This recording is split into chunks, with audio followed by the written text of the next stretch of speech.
જેટલું ગુપ્ત દાન કરો ને એટલું વધારે પુણ્ય મળે. જાહેરાત કરો ને તો ત્યાં તમારું પુણ્ય ખતમ થઈ ગયું. તમારું નામ આપ્યું એમાં પુણ્ય પૂરું થઈ ગયું તમારું જાહેરાત કરવાનું.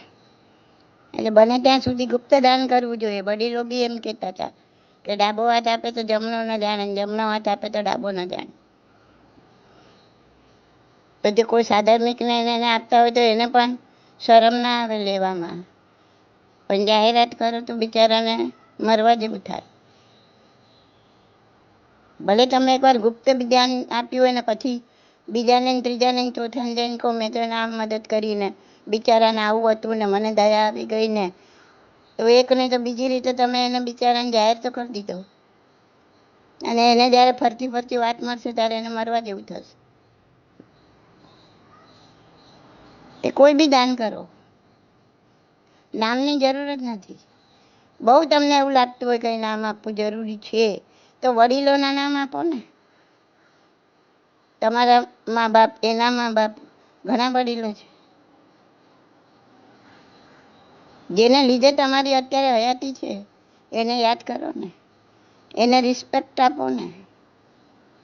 ને કદાચ આ દુનિયામાં નથી તો એમને બી કોઈ અભિમાન કે ગર્વ આવવાનો કોઈ સવાલ નથી. અને અગર આ દુનિયામાં છે તો ઉંમર હશે, જમાનાના ખાધેલ હશે, તો હવે એ છકી નહીં જાય.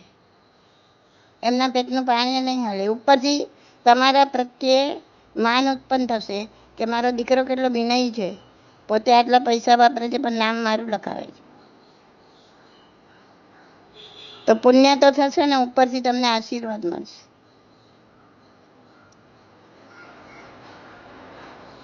ને એવું ના હોય કે તમે જેનું નામ લખાવો એને પુણ્ય મળે. નામની સાથે કોઈ લેવા દેવા નથી. નામ તો આપણે રાખ્યા છે. નામ કોઈ લખાઈને નથી આવતું. કોઈના કપાળ પર લખેલું નથી હોતું જન્મ થાય ત્યારે. ના નામ લખેલો હોય છે ને ધર્મ લખેલો હોય છે. એટલે નામની સાથે પુણ્યને કોઈ લેવા દેવા નથી. પુણ્યને તમારા કરેલા કર્મ સાથે લેવા દેવા છે, તમારા અંદરના ભાવ સાથે લેવા દેવા છે. મેં 5 લાખનું દાન આપ્યું પણ મનમાં વિચારતી હોઉં કે આ બાજુમાં વેવાઈ બેઠા હતા એટલે લખાવવું પડ્યું, નહીં તો હું આટલું આપું એમ નથી. 50,000 પતાવી દીધું હોત.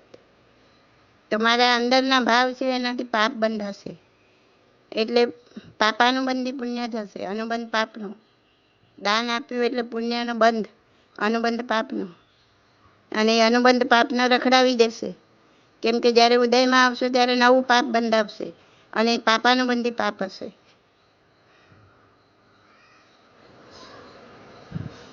એટલે બધા વિચારો મગજમાંથી કાઢી નાખો. કોઈના નામનું લખાઈએ તો એને પુણ્ય મળે, એવું મળતું હોત તો બહુ સારું હતું. તો આપણે ઘણા બધાને આપણે આ પૈસાવાળા છે ને મારી કૂટીને બીજા પાસે પુણ્ય કરાવત ને પોતાનું નામ લખાવત. ગુંડા લોકો બીજાના પાસે મારી કૂટીને પુણ્ય કરાવત. ગુંડાઓ જઈને પૈસાવાળાને બાનમાં લઈને પકડીને કહે કે આટલા પૈસા આપને મારું નામ લખાવો એટલે મને પુણ્ય મળે. એટલે આ બધી વાતોમાં કોઈ તથ્ય નથી. આ બધા આપણા પાંચમહારાના વક્ર અને જળમગજના લોકોના જવાબ છે આ બધા. એટલે એ બધું ભૂલી જાઓ. જેટલું બને એટલું ગુપ્ત દાન કરો અને વિનય ખાતર તમારા વડીલોનું નામ આપવું પડે તો આપો. ઓકે.